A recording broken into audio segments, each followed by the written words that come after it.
इसके अंदर एक सेवर इंडिया कंपनी है जिसके अंदर 2 आदमियों ने गार्ड को डराया धमकाया और वसूली करने की मंशा से उसके ऊपर उपति कारित की। उसके ऊपर उन्होंने कुछ हथियार वगैरह फेंके थे, जिसके ऊपर मामला दर्ज किया गया था। मामला दर्ज किया जाकर अनुसंधान किया गया।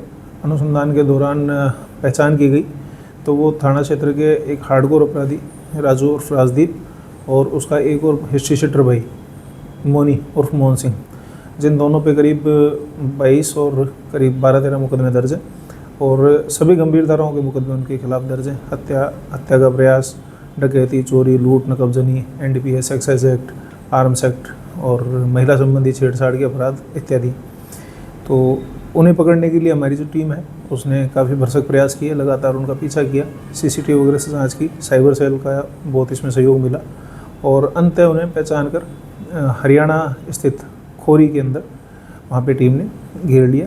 घेरने के बाद वो छत पे चढ़ गए। छत पे चढ़ने के बाद में जब उन्हें पुलिस ने कहा कि वो प्रकरण के अंदर अनुसंधान करना है और वो समर्पण करें तो वो उस पर नहीं माने और छत से कूदने की कोशिश करने के दौरान वो गिर के चोटिल हो गए, जहाँ पे हमारी टीम से कांस्टेबल गोपी और कांस्टेबल राजेंद्र, उन दोनों ने बहुत ही बहादुरी के साथ में उनको पकड़ा और पकड़कर आईओ के समक्ष पेश किया। पूछताछ में किस तरह की बातें सामने आई है? क्या कुछ और भी, क्योंकि गत समय की बात करें तो बहुत सारी वारदात जो घटित है थाना क्षेत्र में हुई है, तो क्या कुछ और भी वारदात खुलने की कुछ संभावना है? जी, इन्होंने राजस्थान और हरियाणा के क्षेत्र में 3-4 वारदातें अलग से करना कबूल किया है, जिसमें फूलबाग थाना क्षेत्र में पिछले दिनों जो धारदार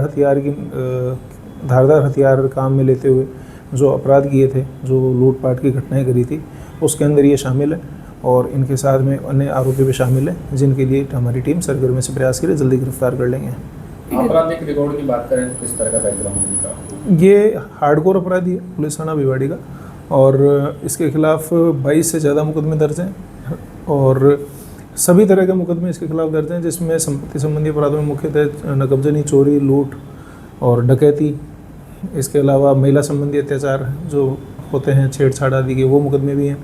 इसके अलावा इनके ऊपर NDPS एक्ट के मुकदमे दर्ज हैं। पूरा परिवार ही NDPS की गतिविधियों में संलिप्त था, जिसमें श्रीमान SP साहब, श्रीमान CO साहब, एडिशनल साहब के द्वारा हमें निर्देश दिए गए थे। श्रीमान CO साहब के द्वारा CLG मीटिंग ली जाकर उसमें विशेष हमें कार्य योजना बनाकर दी गई थी, जिसके अनुसरण में हमने लगातार दबिश दी तो वो भिवाड़ी के घटाल क्षेत्र से छोड़कर हरियाणा में जाकर रहने लग गए थे और वहाँ से इन्होंने सेंटर बना लिया और NDPS की जगह वापस संपत्ति संबंधी अपराधों में एक्टिव हो गए थे।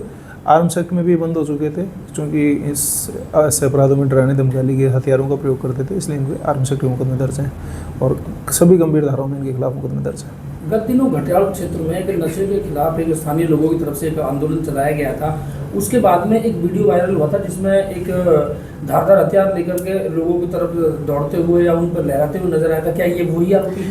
ये वही परिवार है, वो कक्का सिंह नाम था उसका, ये उसी के दोनों बेटे हैं, जो राजू उर्फ राजदीप और जो कि हार्डकोर अपराधी है, और कक्का सिंह का दूसरा बेटा मोनी उर्फ मोहन सिंह, वो हिस्ट्री शीटर है और पूरा परिवार NDPS से संबंधित गतिविधियों का क्रिमिनल रिकॉर्ड रखता था, जिस पे घटाल क्षेत्र के अंदर जो मीटिंग रखी गई थी उसमें श्रीमान CO साहब ने सभी को निर्देश दिए थे कि सूचनाएं दें, पुलिस के साथ साझा करें और उनके अनुसरण में हमें भी आदेश दिए गए थे कि त्वरित कार्रवाई करें। तो घटाल क्षेत्र से उन्होंने इलाका छोड़ दिया था और हरियाणा स्थित इलाके में चले गए थे। चूँकि ये बॉर्डर पे स्थित है तो बॉर्डर पे स्थित होने के कारण ज़्यादा दूरी उन्हें तय नहीं करनी पड़ी और हमारे अधिकार क्षेत्र से बाहर चले गए थे। और घटना को ध्यान में रखते हुए इस तरह के कोई भी अगर आरोपी अपराधी है थाना क्षेत्र में, तो आपकी तरफ से क्या उनके लिए एक संदेश रहेगा? अपराध छोड़ दें, अपराध छोड़ने से और मुख्य धारा में लौटें, जो नैतिकतापूर्ण जीवन है, नेक चलने की हिदायत उनको दी जाती है। अगर ऐसी कोई गैर कानूनी गतिविधियाँ संलिप्त होगी तो जो भी विधिसम्मत कार्रवाई कड़ी से कड़ी उनके विरुद्ध अमल में लाई जाएगी। Thank you sir.